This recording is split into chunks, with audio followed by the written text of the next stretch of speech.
Hello दोस्तों, कैसे हैं आप सब। आई होप कि आप सब ठीक होंगे।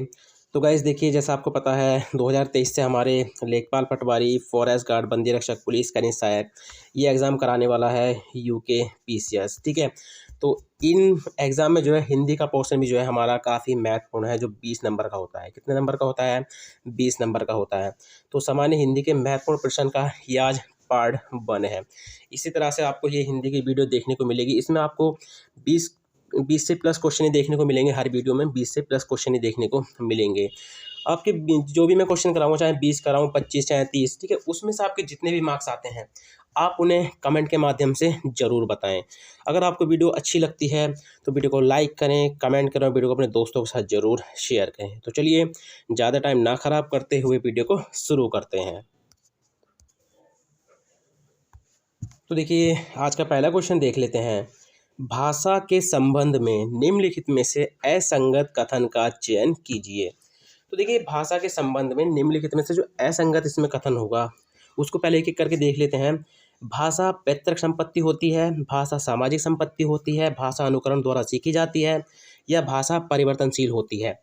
तो देखिए, भाषा पैतृक संपत्ति नहीं होती है। ठीक है, भाषा जो है वो पैतृक संपत्ति नहीं होती है। भाषा सामाजिक संपत्ति होती है, भाषा अनुकरण के द्वारा सीखी जाती है, भाषा परिवर्तनशील होती है। अगला क्वेश्चन हो जाएगा, निम्नलिखित में से कौन द्रविड़ परिवार की भाषा है। तो निम्न में से कौन सी द्रविड़ परिवार की भाषा है? तो हमारा राइट आंसर हो जाएगा कन्नड़। ठीक है, कौन सी है? कन्नड़। अब देखिए, द्रविड़ परिवार में कौन कौन सी आती हैं। एक तो आती है तमिल। ठीक है, कौन सी आती है?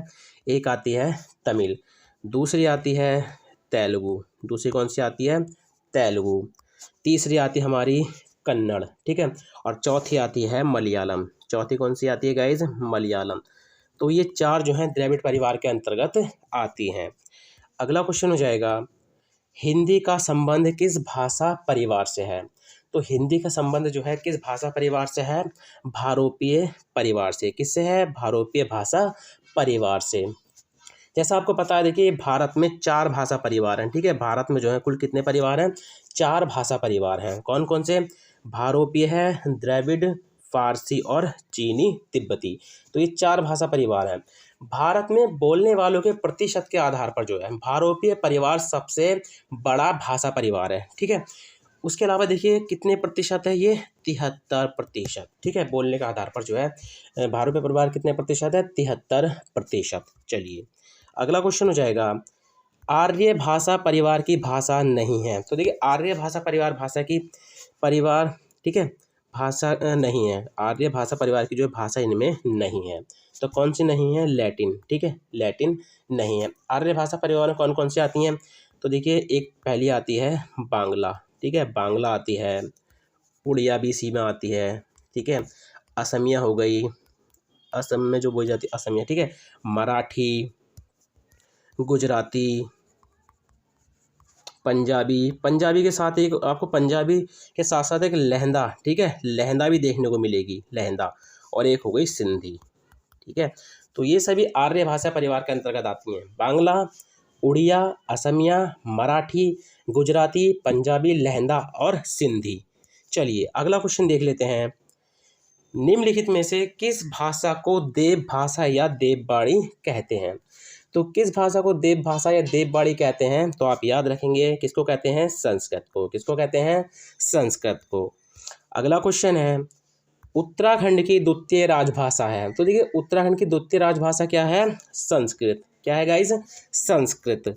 अगला हो जाएगा, भारतीय आर्य भाषा विकसित हुई है। तो भारतीय आर्य भाषा जो है किससे विकसित हुई है? संस्कृत से। किससे हुई है?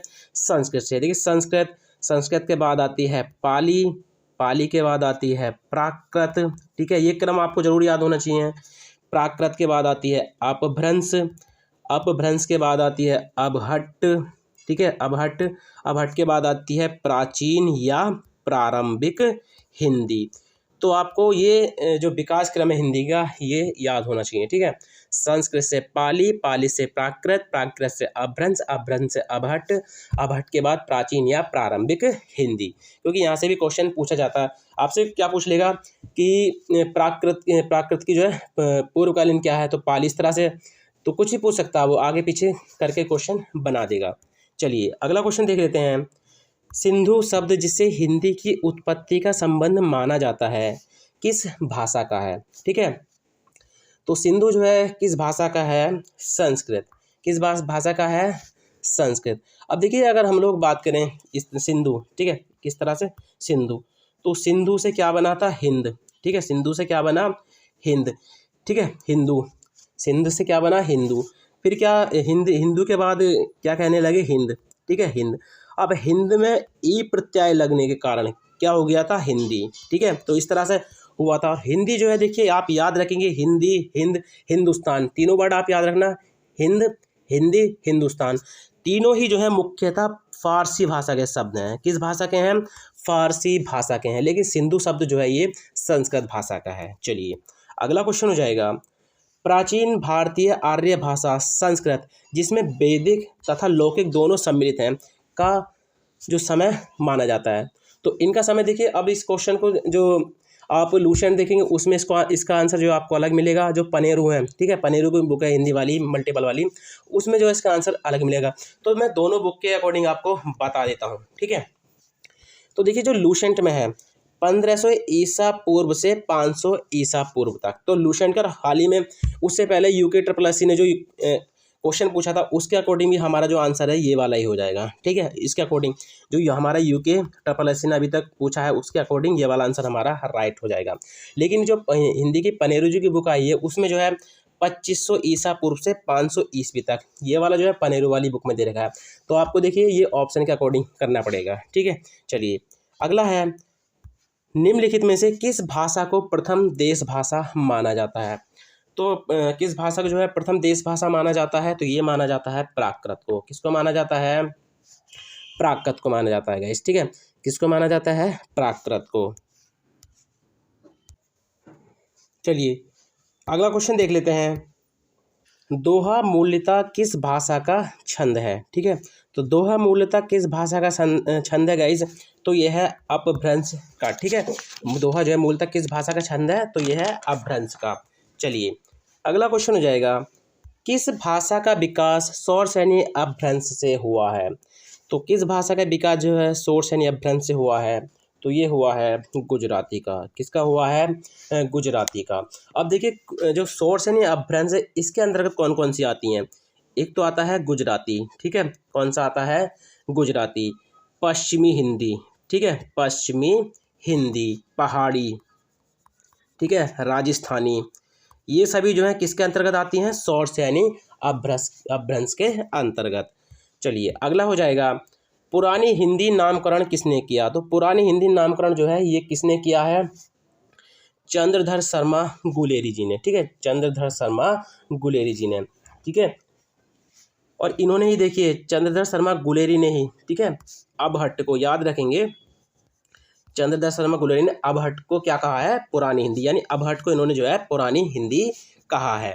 चलिए अगला हो जाएगा, अपभ्रंश के प्रथम कवि थे। तो अपभ्रंश के जो प्रथम कवि थे वो कौन थे, स्वयंभू। कौन थे गाइज, स्वयंभू। अगला क्वेश्चन हो जाएगा, अपभ्रंश के प्रथम व्याकरण कौन थे। व्याकरण की बात करें तो ये कौन थे, हेमचंद्र। कौन थे, हेमचंद्र। अब हेमचंद्र से एक क्वेश्चन और बनता है शब्दानुसार, एक पुस्तक थी शब्दानुशासन, ठीक है, ठीक है, शब्दानुशान, ठीक है, शब्दानुशान, ये भी जो है किसने लिखी थी, हेमचंद्र ने ही लिखी थी। चलिए अगला हो जाएगा, उर्दू जिसका एक अन्य नाम रेखता है किस लिपि में लिखी जाती है। तो ये लिखी जाती है फारसी में। किस में लिखी जाती है, ये फारसी में। अगला क्वेश्चन हो जाएगा, हिंदी शब्द का प्रयोग एक ही भाषा विशेष के लिए कब से किया जाने लगा। तो हिंदी शब्द का प्रयोग एक ही भाषा विशेष के लिए कब से किया जाने लगा, तो आप याद रखेंगे 14वीं शताब्दी से, ठीक है, 14वीं शताब्दी से। अगला हो जाएगा, हिंदी के अधिकांश शब्द किस भाषा से आए हैं। तो हिंदी के अधिकांश शब्द जो हैं किस भाषा से आए हैं, संस्कृत से। किससे आए हैं, संस्कृत से। अगला है, 16 जुलाई 1893 को नागरी प्रचारणी सभा की स्थापना की गई। तो नागरी प्रचारणी सभा की जो स्थापना की गई थी, कहाँ पर की गई थी? काशी। अब देखिए, आपको काशी ना देखने को मिलेगा, इसके अलावा क्या देखने को मिल सकता है? वाराणसी ऑप्शन में, ठीक है, वाराणसी देखने को मिलेगा। अगर आपको काशी नहीं देता है तो आपको देगा ऑप्शन में वो वाराणसी, ठीक है। चलिए, अब देखिए यहाँ से आप, जैसे ये नागरिक प्रचारणी सभा है, उसके अलावा अगर आपसे पूछ ले हिंदी साहित्य सम्मेलन, ठीक है, हिंदी साहित्य सम्मेलन कहाँ पर हुआ था? हिंदी साहित्य सम्मेलन, क्योंकि यहाँ से क्वेश्चन बन भी रखा है, ठीक है, हिंदी साहित्य सम्मेलन। तो हिंदी साहित्य सम्मेलन जो हुआ था गाइज 1910 में हुआ था। कब हुआ था? 1910 में हुआ था। और कहाँ पर हुआ था? ये प्रयाग में हुआ था। कहाँ पर हुआ था? प्रयाग में।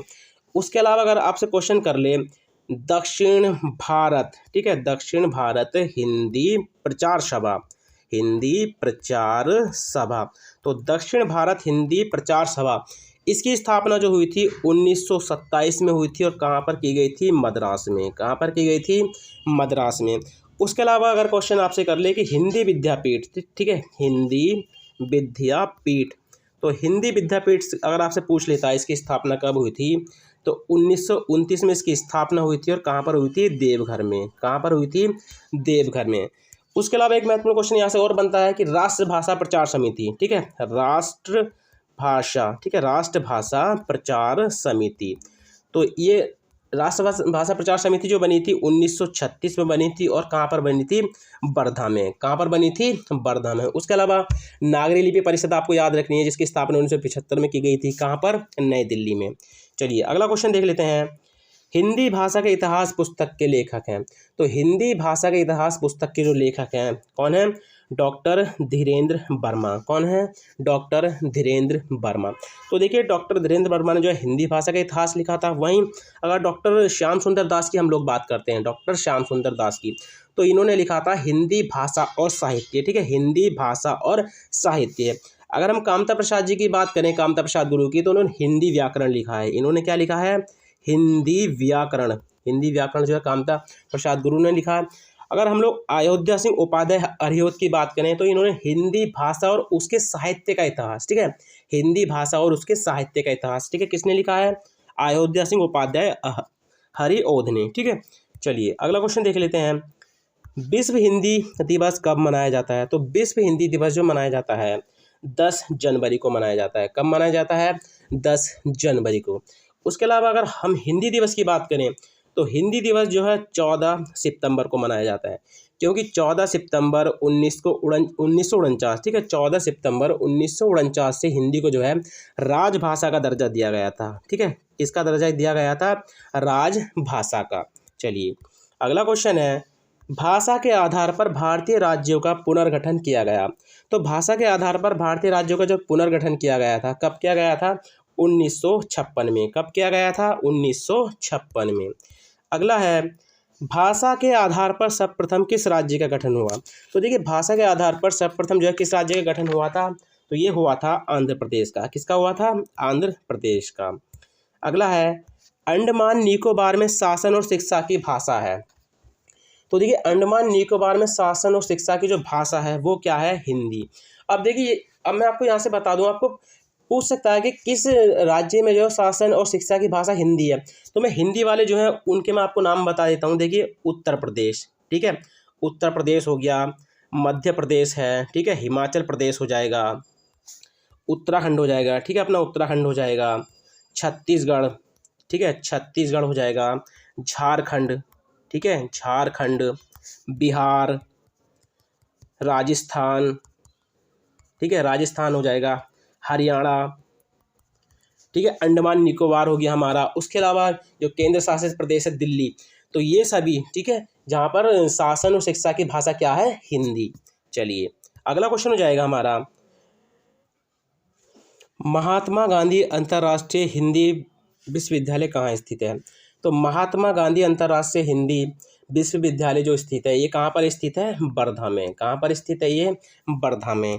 तो गाइज, ये आज के थे सामान्य हिंदी के 25 मोस्ट इंपॉर्टेंट क्वेश्चन जो आपके आने वाले एग्जाम लेखपाल पटवारी, बंदी रक्षक पुलिस, फॉरेस्ट गार्ड, उसके अलावा कनिष्क, ठीक है। इन सभी में ये क्वेश्चन आपकी काफ़ी मदद करेंगे। गाइज ये आज का क्वेश्चन है जिसका आंसर जो है आपने कमेंट के माध्यम से बताना है, ठीक है। और इस क्वेश्चन को जो है हम अगली वीडियो में डिस्कस करेंगे। तो साहित्य अकादमी के प्रथम अध्यक्ष कौन थे? तो साहित्य अकादमी के प्रथम अध्यक्ष कौन थे? पहला है बाल गंगाधर खैर, बी गोविंद वल्लभ पंत, सी सर्वपल्ली राधाकृष्णन या डी जवाहरलाल नेहरू। तो इसका आंसर जो है आपने कमेंट के माध्यम से बताना है, जिसको हम कल की वीडियो में डिस्कस करेंगे। तो चलिए मिलते हैं अपनी नेक्स्ट वीडियो में। Thank you for watching.